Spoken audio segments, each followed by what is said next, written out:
ओम श्री परमात्मने नमः।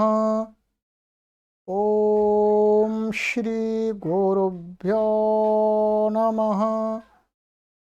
ओम श्री ऋषिभ्यो नमः। ओम सहना भवतु सहनौ भुनक्तु सह वीर्यं करवावहै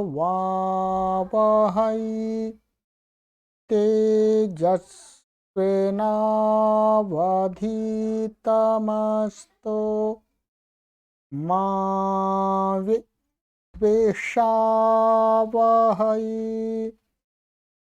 ओम शांति शांति शांति। सर्वेभ्यो नमः।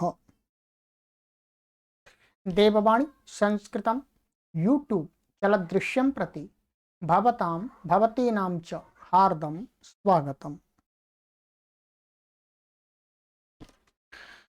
लघु सिद्धांत कौमुदी तिङन्त प्रकरणम। लघु सिद्धांत कौमुदी का तिङन्त प्रकरण की आज हम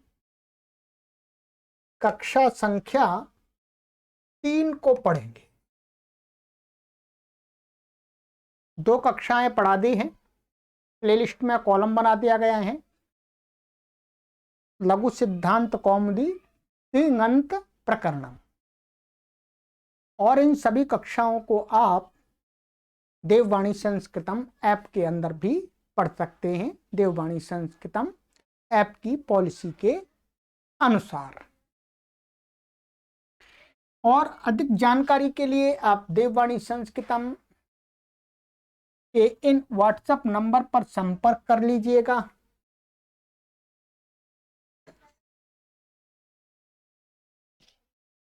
जो भी आपको जानकारी चाहिए आपको यहाँ देववाणी संस्कृतम टीम के द्वारा उपलब्ध करा दी जाएगी।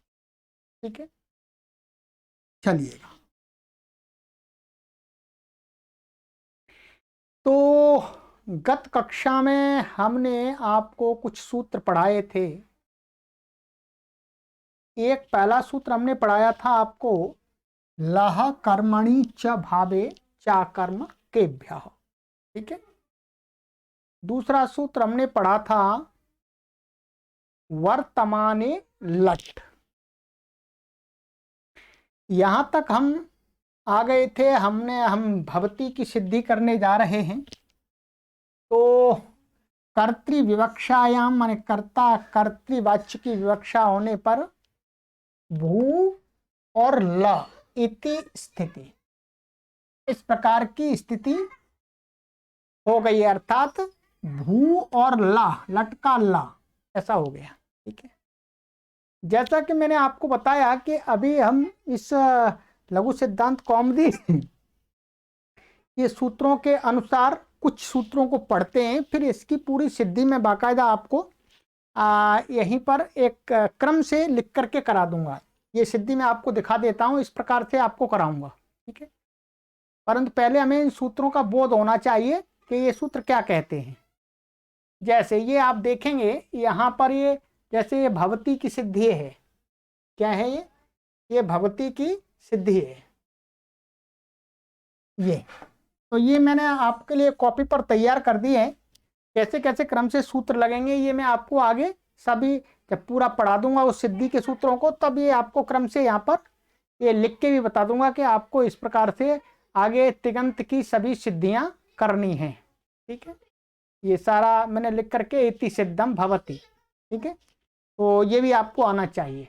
तो ये हम बाद में करेंगे। पहले मैं आचार्य कात्यायन के द्वारा लघु सिद्धांत कौमुदी में महर्षि पाणिनि के सूत्र को जो पढ़ाए गए हैं उनको हम क्रम से कुछ सूत्रों को पढ़ लेते हैं।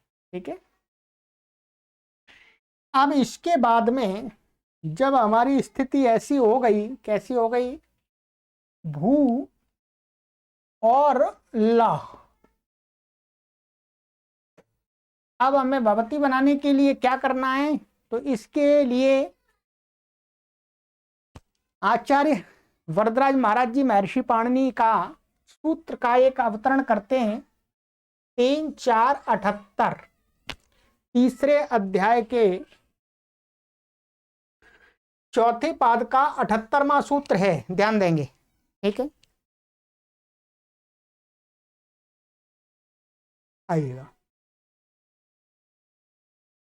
ये 78वां सूत्र है।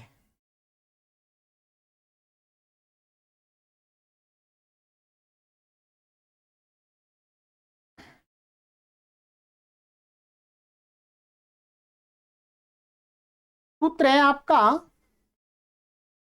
टिप तस झी सिप थस था मिब वस मस ता ताम झ था सा थाम ध्वम मिड्वहि महिम, ये सूत्र है। ठीक है, ये सूत्र अब इस ल को कुछ कार्य करेगा। ठीक है, ल को कुछ कार्य करेगा। तो आइएगा, पहले इसका हम पदच्छेद देख लेते हैं, फिर अर्थ देखेंगे। अर्थ शॉर्टकट में हम समझ लेंगे। इसका पदच्छेद है, ये सूत्र है आपका। पहले यहां देखेंगे संपूर्णम प्रथमांतम एकम एक पदम इदम सूत्रम, ये प्रथमा विभक्ति एक वचनांत है पूरा। ये यहाँ पर ये पूरा एक ही पद है। ठीक है, प्रथमा विभक्ति एक वचनांतम।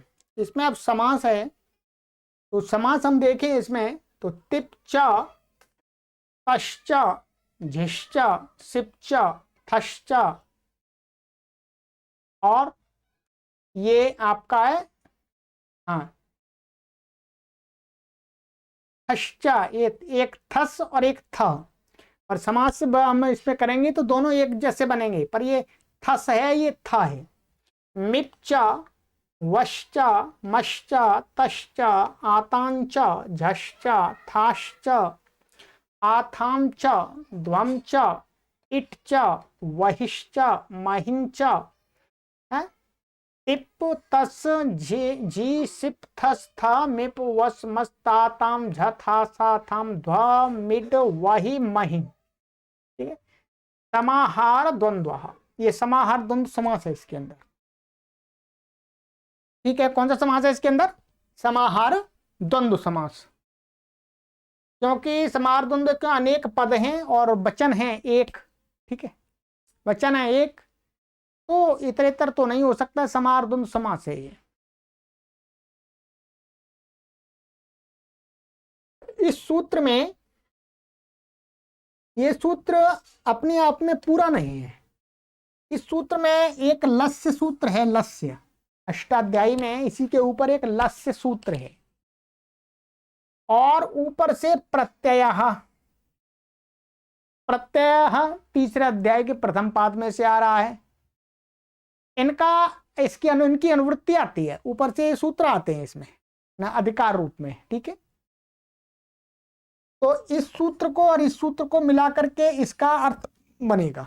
ठीक है, क्या अर्थ बनेगा? यहाँ अर्थ इन्होंने शॉर्टकट में दिया है आचार्य वरदराज महाराज जी ने, एतेष्टादशलादेशाहस्यो। एते, एते का अर्थ है ये कितने हैं? अष्टादश, 18। ये संख्या में 18 प्रत्यय है। क्या है 18? 1 2 3 4 5 6 7 8 9 10 11 12 13 14 15 16 17 18, ये 18 हैं। ठीक है, तो कहते हैं कि एते अष्टादश माने ये 18 लादेशाह, लादेशाह माने ल के स्थान में आदेश। ल क्या है?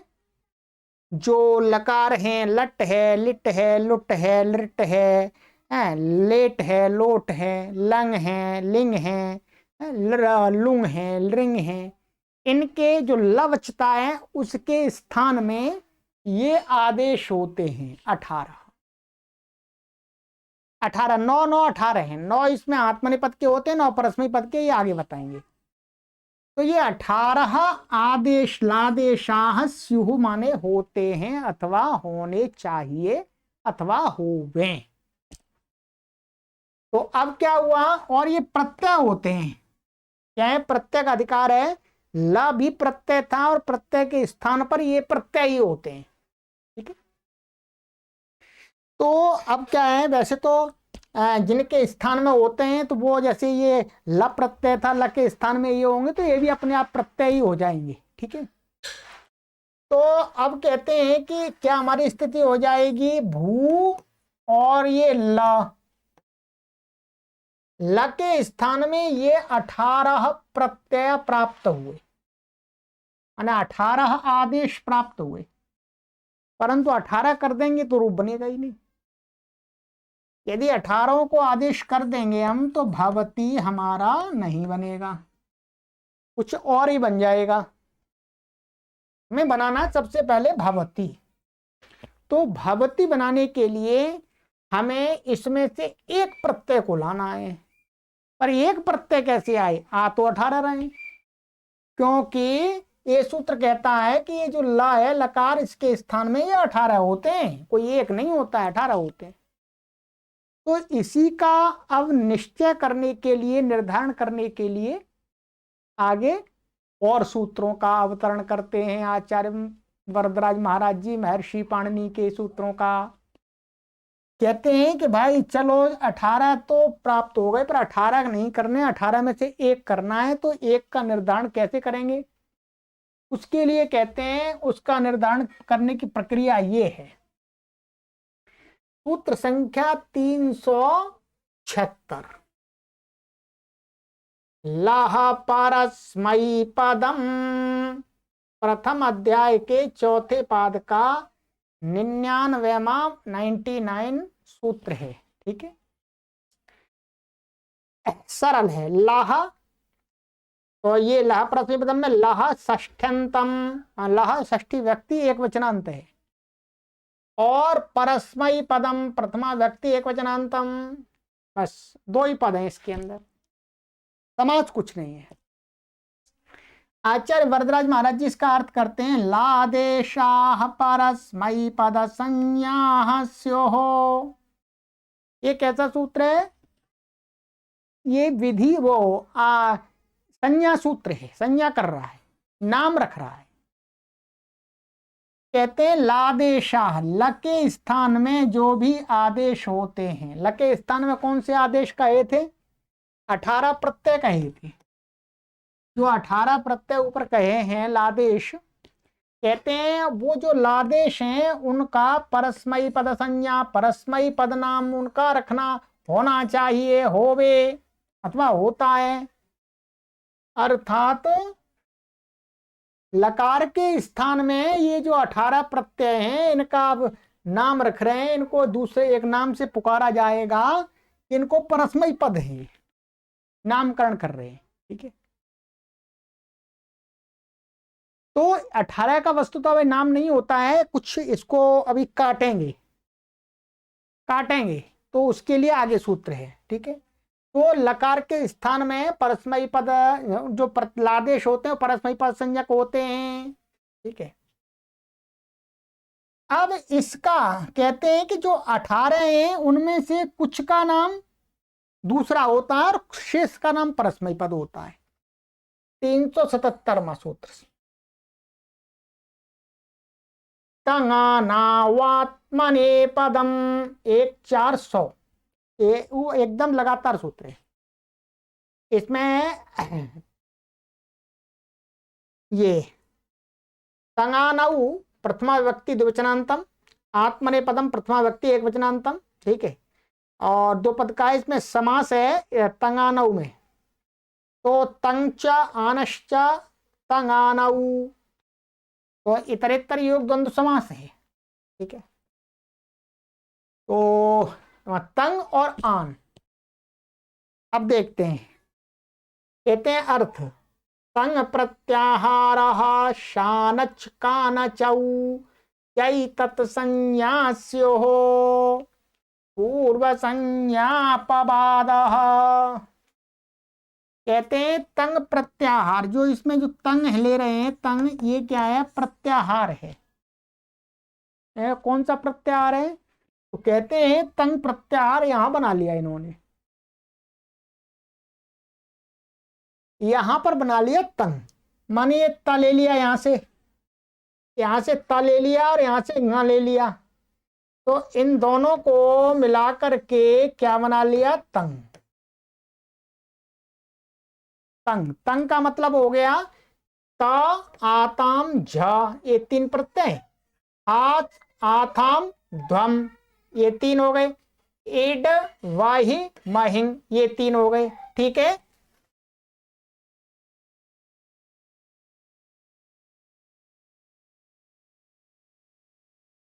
तो ये तंग प्रत्यय मित्रों, तंग प्रत्यय तंग प्रत्याहार में, तंग प्रत्याहार में 9 प्रत्यय आ गए हमारे। कितने आ गए? 9। तो ये जो सूत्र है हमारा, ये कहता है कि लकार के स्थान में जो आदेश होते हैं उनमें से जो 9 प्रत्यय हैं तंग, वो प्रत्यय तंग। इसके अलावा कहते हैं शानच और कानच, ये हम आगे पढ़ेंगे। शानच प्रत्यय होता है एक, और एक कानच प्रत्यय होता है। तो यहां पर ये आन है, तो शा और चा और का और चा हटा करके दोनों में प्रत्ययों में आन बचता है। तो इसलिए यहां पर ये तंगा आनऊ, तंगानऊ है। तो तंगानऊ में जो आन का अर्थ है शानच और कानच प्रत्यय। इतने 9 और 2 11, कितने हुए? 9 प्लस 2 11, 11 प्रत्ययों की क्या हो जाती है? बोलो। आत्मनेपदम, माने आत्मनेपद संज्ञा होती है इनकी। इन 11 प्रत्ययों का नाम रख दिया आत्मनेपद। अब ये क्या है? इसमें से हमने 9 कम कर दिए, 2 तो एक्स्ट्रा थे, इसमें से 9 कम कर दिए, तो कितने बचे? 9 बच गए। ये 18 थे, 9 बचे। ये टिप तस जी, टिप थस था मिप, ये मिप होता वास्तव मेप वस मस, ये 9 प्रत्यय। इन 9 प्रत्ययों का नाम हो गया परस्मयी पद। ठीक है, माने इस सूत्र से लह परस्मयी पदम से केवल और केवल 9 प्रत्यय, ये 9 प्रत्यय हैं। ठीक है, 9 प्रत्यय। इसके अलावा आगे हम 1-2 प्रत्यय और हैं, वो बताएंगे, अभी नहीं उसकी जरूरत है। ठीक है, इनकी अभी यहां पर इतना ही पढ़ेंगे केवल। तो लकार के स्थान में ये जो बच गए हमारे 9 प्रत्यय, तिप तस जी सिप थस था और मिप वस मस। ठीक है, इन प्रत्ययों की संज्ञा होती है परस्मयी पद संज्ञा। क्लियर है? ठीक है, ऐसे एक क्षत्रिय प्रत्यय और है, उसको हम अभी यहां नहीं पढ़ेंगे, आगे पढ़ेंगे, यहां तो उसका प्रकरण ही नहीं है। ठीक है, चलिएगा। तो अब इस सूत्र, इन 2 सूत्रों से निर्धारण हुआ कि जो ये 18 प्रत्यय हैं, इनमें से पहले वाले 9 प्रत्यय तो आपके हैं परस्मयी पद संज्ञक, ये वाले, और ये 9 प्रत्यय हैं आपके आत्मनेपद संज्ञक। तो आत्मनेपद प्रत्यय कहां पर होते हैं, परस्मयी पद प्रत्यय कहां होते हैं, इनके लिए सूत्र है। अभी तो नाम रख दिया, आत्मनेपद प्रत्यय कहां पर होंगे, परस्मयी पद कहां पर होंगे, इनके लिए भी नियम सूत्र हैं, वो आपको आगे पढ़ाए जाएंगे अभी। तो ये क्लियर हो गया आपका हमारा ये 3 सूत्र। ठीक है, अब कहते हैं 377 के आगे है 378वां सूत्र। ये सूत्र हमें अच्छी प्रकार से समझना होगा। ठीक है, 378वां सूत्र है अनुदात्त आत्मनेपदम 1-3-12, हमारे प्रथम अध्याय के तीसरे पाद का 12वां सूत्र है। अनुदात्त आत्मनेपदम कहते हैं, हम इसका पदच्छेद देख लेते हैं पहले। अनुदात्त पंचमी व्यक्ति एक वचनांतम, आत्मनेपदम प्रथमा व्यक्ति एक वचनांतम, तो दो ही हैं इसके अंदर, ठीक है। समास है इसके अंदर, समास इसका है अनुदात्तश्च ङाच अनुदात्त ङौ तौ तौ इतौ यस्य सः अनुदात्तङित् तस्मात् अनुदात्तङितः।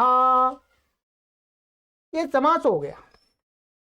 पहले अनुदात्त और ङ में ये हो गया आपका इतरेतर योग द्वंद्व समास। अनुदात्त, अनुदात्त ये क्या है, एक स्वर है, स्वर, अनुदात्त उदात्त आदि है इस प्रकार से। और ये जो स्वर होता है ये क्या अचों का धर्म होता है, माने अच माने जो वोवेल्स होते हैं उनका धर्म होता है। और अनुदात्त तौ माने अनुदात्त ङौ, एतौ माने अनुदात्त और ङ इत संज्ञक हैं। यस्य जिसके, यस्य माने यस्य धातो हो, जिस धातु के, सह वह धातु क्या हो गई अनुदात्तङित, तस्मात् अनुदात्तङितः। ये बहुव्रीहि समास हो गया। फिर बाद में दो समास हो गए, पहले इतरेतर योग द्वंद्व समास हो गया और फिर हो गया बहुव्रीहि। एक सूत्र में क्या है मित्रों, इस सूत्र में ये जो सूत्र है और इसके आगे के दो सूत्र और हैं यहाँ पर, ये हमको ये बताते हैं कि हम जैसे संस्कृत अनुवाद में पढ़ते हैं कि भवति भवतः भवन्ति ये परस्मय पद के रूप है, सेवते सेवेते सेवन्ते ये आत्मनेपद पद के रूप है, ठीक है। तो ये परस्मय पद कैसे हो गया, आत्मनेपद कैसे हो गया, ये सूत्र बताते हैं सारे मिल करके, ठीक है। तो कहते हैं इस सूत्र में ऊपर से अनुवृत्ति आती है। एक तो भूवादयो धातवा एक सूत्र है, इसी पाद का पहला सूत्र है, पहला सूत्र। तो वहां से धातवा की अनुवृत्ति आती है इस पद की, और वो यहां पर तो ये प्रथमा विभक्ति बहुवचन में है, ठीक है। परंतु इस सूत्र में आकर के उसको प्रथमा विभक्ति को क्या कर देते, प्रथमा विभक्ति बहुवचन को उसमें पंचमी विभक्ति एक वचन में बदल देते हैं, क्या विभक्ति का विपरिणाम कर लेते हैं। ये व्याकरण का नियम है कि यदि हम महर्षि पाणिनि के सूत्रों में से कोई पद ऊपर से आ रहा है किसी विभक्ति का, तो आगे के सूत्र में उसको जोड़ करके हम जोड़ने पर कौन सी विभक्ति चाहिए उस विभक्ति में बदल सकते हैं, वचन में भी बदल सकते हैं। तो हमने इस धातवा पद को, जो कि यहाँ पर प्रथमा विभक्ति बहुवचनांत था, इसको हमने इस सूत्र में ला करके कैसा कर दिया, पंचमी विभक्ति एक वचनांत बना दिया। कैसा बना दिया, ऐसा बना दिया धातो हो, धातु का पंचमी विभक्ति एक वचनांत होता है धातो हो, जैसे गोरो हो, ठीक है। अब इसका अर्थ बन जाएगा सही, देखिएगा अर्थ क्या बनता है, अनुदात्ते तो ङितश्च धातोरात्मने पदम स्यात्। ये मैंने आपको बताया था मित्रों कि ये जो धातु पाठ है, धातु पाठ है, इसके अंदर बहुत सारी धातुएं हैं, धातुएं हैं। मानिएगा जैसे ये धातु है ये ध, ठीक है, एक धातु है, ये आपकी जो एक धातु है ये आपके भ्वादि गण में ध्यान देंगे, भ्वादि गण में है ए ध वृद्धौ, जो वर्तमान में हमें धातु पाठ में लिखी हुई कैसी मिलेगी, ऐसी मिलेगी, ये उसमें अनुस्वार नहीं दिखेगा, ऐसी दिखेगी, ठीक है। परंतु इसका जब उच्चारण वस्तुतः ये कैसी है, ऐसी है। और इसके अंदर जो ये आ है, ये जो आ है, आ माने आ कह सकते हैं, आ ये कैसा है, अनुदात्त है। ये कैसा है, अनुदात्त।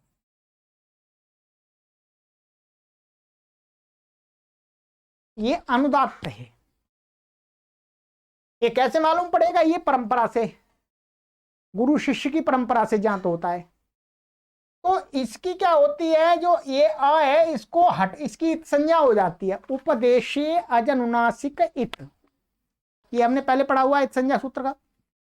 उपदेशे अजनुनासिक इत, माने उपदेश में वर्तमान मान धातु पाठ आदि उपदेश में वर्तमान जो अनुनासिक अच होता है वो कैसा होता है, इत संज्ञक हो जाए, उसकी इत संज्ञा होती है। तो ये अनुनासिक है वस्तुतः और अच भी है, साथ में ये अनुदात्त भी है।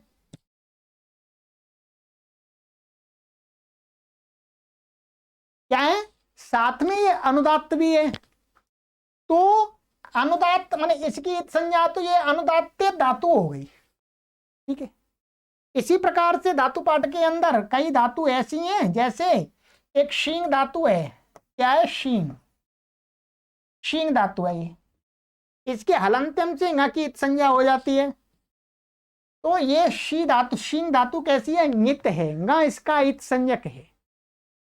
तो ये कहते हैं कि इस प्रकार से जिस धातु का अनुदात्त वर्ण इत संज्ञक हुआ है, जिसकी इत संज्ञा हुई है, अथवा ङ की इत संज्ञा हुई है, ऐसी सभी धातुओं से जो धातु पाठ के अंदर पढ़ी गई हैं, उन धातुओं से आत्मनेपदम, माने आत्मनेपद होता है, अर्थात आत्मनेपद जिन प्रत्ययों का नाम है वो प्रत्यय होते हैं। क्लियर है। अब भू धातु थी हमारी, हम भू का रूप चला भू, भू धातु के अंदर इसकी कोई शर्त नहीं घटती है, ना तो भू में कोई अनुदात्त इत है ना नित है। ठीक है, इसलिए इसमें आत्मनेपद नहीं होता है। ये सूत्र इसलिए बताया जा रहा है कि हमने ऊपर पढ़ा था तंगाना वात्मनेपदम, कि आत्मनेपद संज्ञा प्रत्यय जो होता आताम झ थास आथाम ध्वम इट वही महिम, तो 9 प्रत्यय हैं और 2 11 हैं, वो किन प्रकार की धातुओं से होते हैं, इस प्रकार की धातुओं से होते हैं, अनुदात्तेत और नित धातुओं से, सभी धातुओं से नहीं होते। ये क्लियर हो गया। कहते हैं आत्मनेपद प्रत्यय। अब इसी का एक सहयोगी सूत्र और है कि आत्मनेपद और भी होता है। अभी आपको हम पूरा नहीं पढ़ा रहे हैं आत्मनेपद का, तो लघु सिद्धांत कौमुदी में उसको पढ़ा रहे हैं। यदि आप इस अष्टाध्यायी को पढ़ेंगे, क्या यदि आप अष्टाध्यायी को पढ़ने चलेंगे तो इसमें केवल यही सूत्र नहीं है, आत्मनेपद को करने वाले बहुत सारे सूत्र हैं। यदि किसी को भी पढ़ना है सभी सूत्रों को, तो प्राचीन व्याकरण की एक कक्षा चल रही है। इस अष्टाध्यायी क्रम से सभी सूत्रों को पढ़ने की एक कक्षा चलाई जा रही है। उस कक्षा को यदि आप पढ़ते हैं तो आपको सभी सूत्र ज्ञात हो जाएंगे। ठीक है, तो उसके लिंक आपको चाहिए तो प्लेलिस्ट में है, अष्टाध्यायी भाष्य प्रथमावृत्ति करके नाम से, और नहीं मिलते हैं तो आप व्हाट्सएप से संपर्क कर लीजिएगा।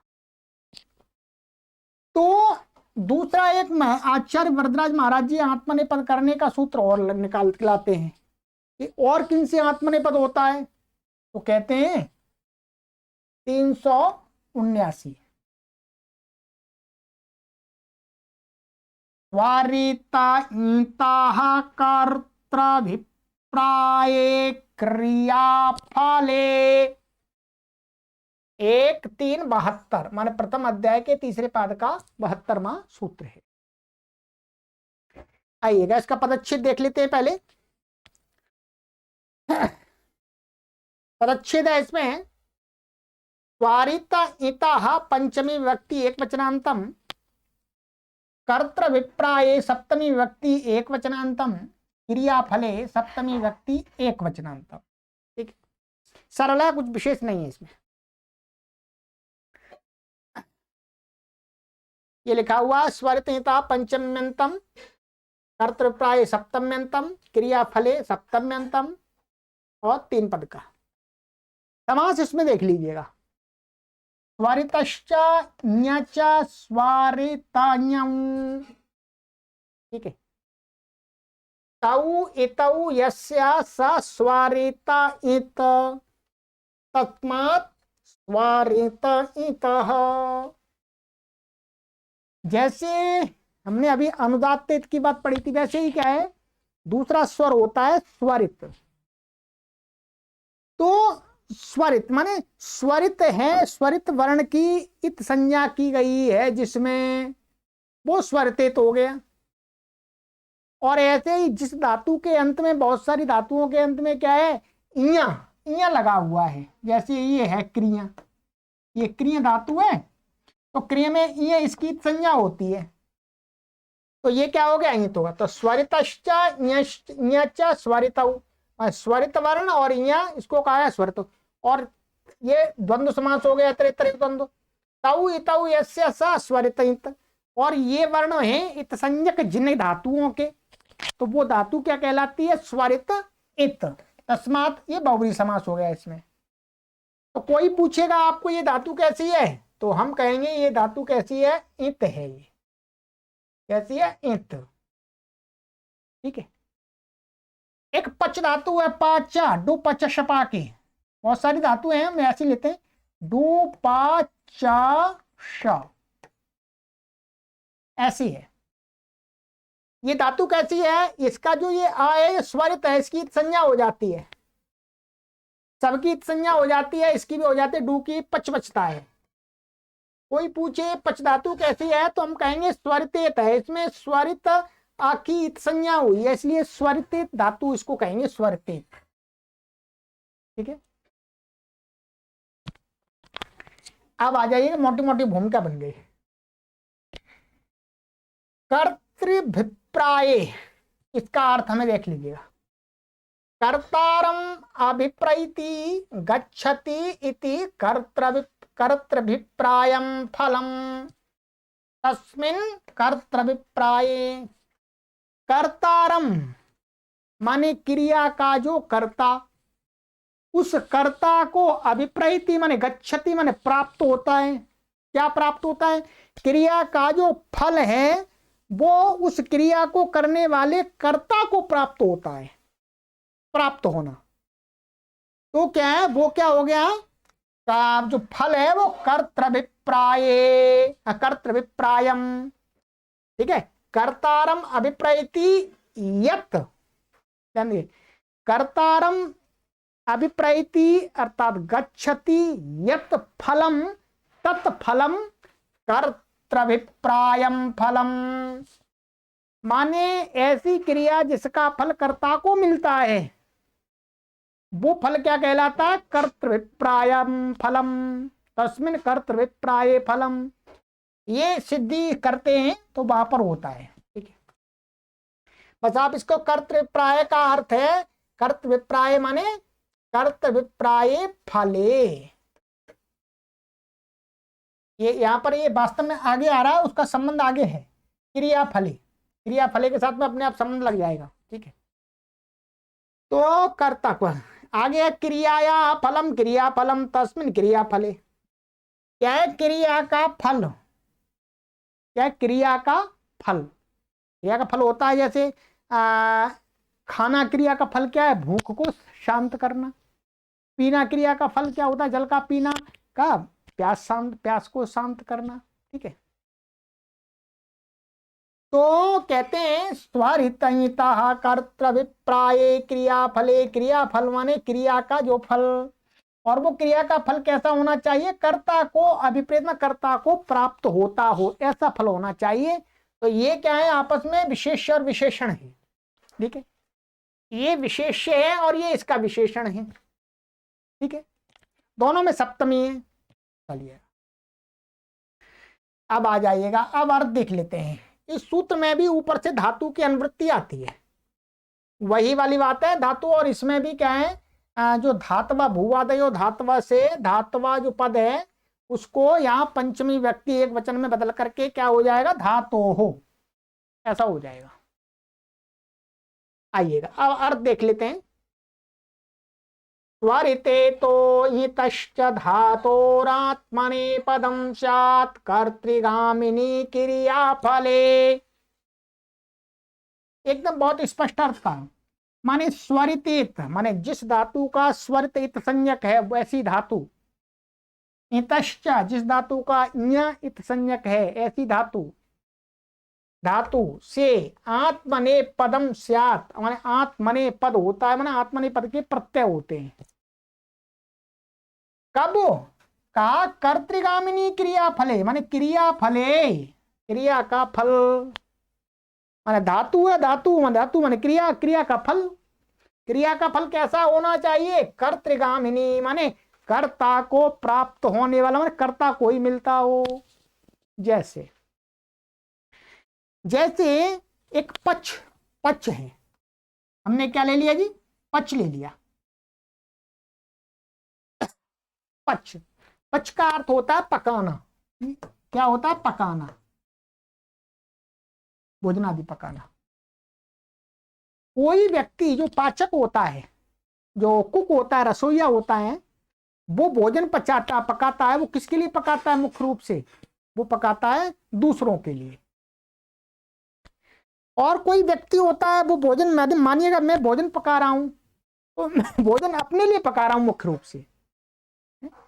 तो ऐसा कह सकते हैं कि जो क्रिया करने वाला जो करता है, वो जब क्रिया को करता है तो उस क्रिया का जो फल है, यदि वो फल उसी को मिल रहा है, उसी को मिल रहा है, तो उस धातु से, माने उस धातु से अर्थात स्वरते धातु है या इत धातु है, तो उसको आत्मनेपद हो जाएगा।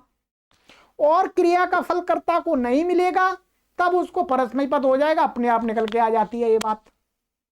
ठीक है, अब देखिएगा, जैसे एक उदाहरण के लिए, जैसे रामाः पाचते, ये आत्मनेपद हो गया। राम पकाता है, राम माने राम भोजन पकाता है, इसका अर्थ ये हो गया।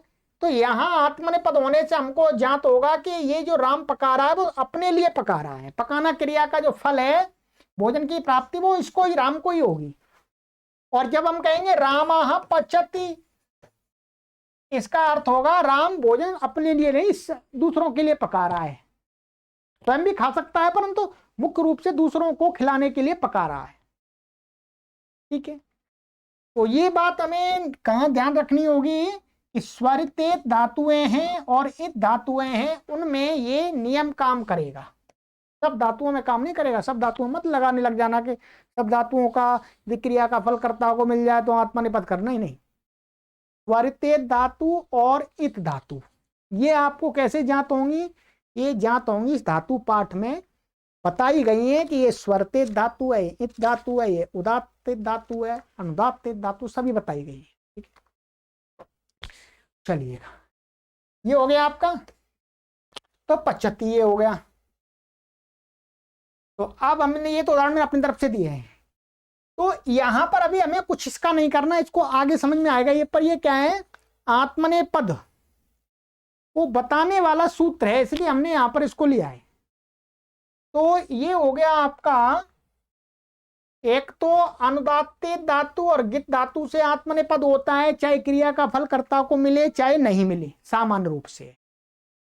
और यदि विशेष अवस्था अर्थात स्वरते धातु है, इत धातु है और कर्ता, क्रिया का फल कर्ता को ही मिलता है, तो उससे आत्मनेपद हो जाएगा। क्रिया का फल कर्ता को नहीं मिलता है तो आत्मनेपद नहीं होगा, परस्मैपद होगा। ठीक है, चलिए, ये 3 सूत्र आपको समझने हैं इस प्रकरण में। अब है परस्मैपद करने वाला सूत्र 380, शेषात् कर्तारि परस्मैपदम 1-3-78।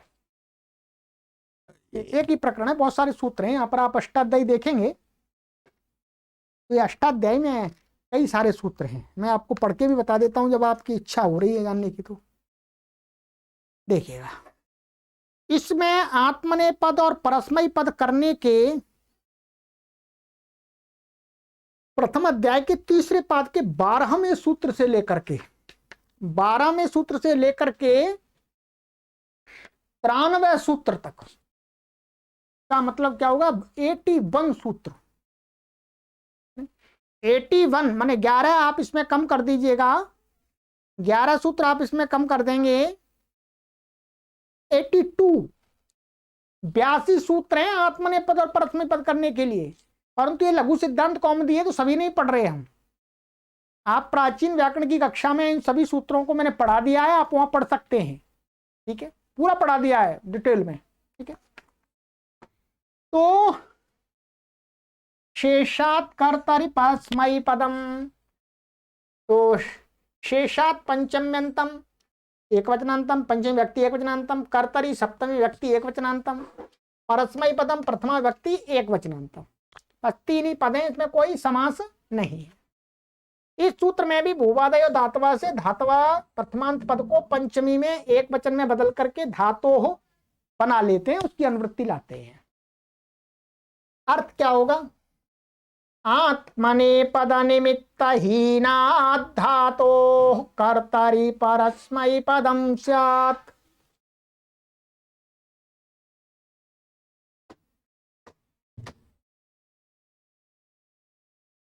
ठीक है, कहते हैं आत्मनेपद निमित्त हीनात् धातोः कर्तरि परस्मै पदं स्यात्। कहते हैं आत्मने पद निमित्त, जिस निमित्त को लेकर के आत्मने पद कहा है महर्षि पाणिनि ने। तो अभी तो हमने केवल 2 ही सूत्र देखे हैं, ध्यान देंगे 2 ही सूत्र, पर 2 ही नहीं है, और भी बहुत सारे हैं। तो अभी हम इस प्रकरण में देखें, अर्थात अनुदात्त और गित, अनुदात्तेत और गित धातु को छोड़ दीजिएगा, और क्रिया का फल कर्ता को मिलता हो तो स्वरित और इत, स्वरतेत और इत धातु को छोड़ दीजिएगा। उनसे बाकी जो भी हम आगे पढ़ेंगे यहां पर लघु सिद्धांत में, उसमें क्या है, कहते हैं आत्मने पद निमित्त हीनात्, आत्मने पद का निमित्त से रहित धातु को क्या है, कर्तरी माने कर्तृवाच्य में, ध्यान देंगे केवल कर्तृवाच्य की बात कर रहे हैं, भाववाच्य और कर्मवाच्य की बात नहीं कर रहे हैं। भाववाच्य और कर्मवाच्य में तो आत्मनि पद होता है, उसके लिए अलग सूत्र है। परस्मै पदम स्यात् माने परस्मै पद संज्ञक प्रत्यय होता है। क्लियर हो गया? तो बस आत्मने तो जो ये भू धातु है हमारी, ये भू धातु है, ये भू धातु कैसी है, आत्मने पद निमित्त से हीन है, रहित है, इसलिए अब इससे क्या हो जाएगा, परस्मै पद के प्रत्यय आएंगे, आत्मने पद के नहीं आएंगे। चलिएगा, तो आज तक हम इतना ही पढ़ेंगे आज की कक्षा में। ठीक है, फिर आगे की कक्षा में अभी ये सूत्र हैं, पूरी त्रिवाद्य उत्पत्ति बोलते हैं इसको। ठीक है, त्रिवादी उत्पत्ति में त्रिवाद्य उत्पत्ति के सूत्र हैं ये। तो ये हो गया आपके, हमने यहां तक पढ़ा दिए। कितने सूत्र पढ़ लिए? 1 2 3 और ये 1 4 5 और 1 6, काफी सूत्र पढ़ लिए, 6 सूत्र पढ़ा दिए आपको, और क्या है। चलिएगा, आगे की कक्षा में मिलेंगे। अपने मित्रों को जरूर शेयर करते रहिएगा, आपसे यही निवेदन करते हैं। संस्कृत भाषा के प्रचार प्रसार के लिए कार्य कर रहे हैं, और यदि इस आप संपूर्ण अष्टाध्यायी के सूत्रों को क्रमानुसार पढ़ना चाहते हैं तो आप प्लेलिस्ट में अष्टाध्यायी भाष्य प्रथमावृत्ति नाम के बहुत सारे कई कॉलम बने हुए हैं।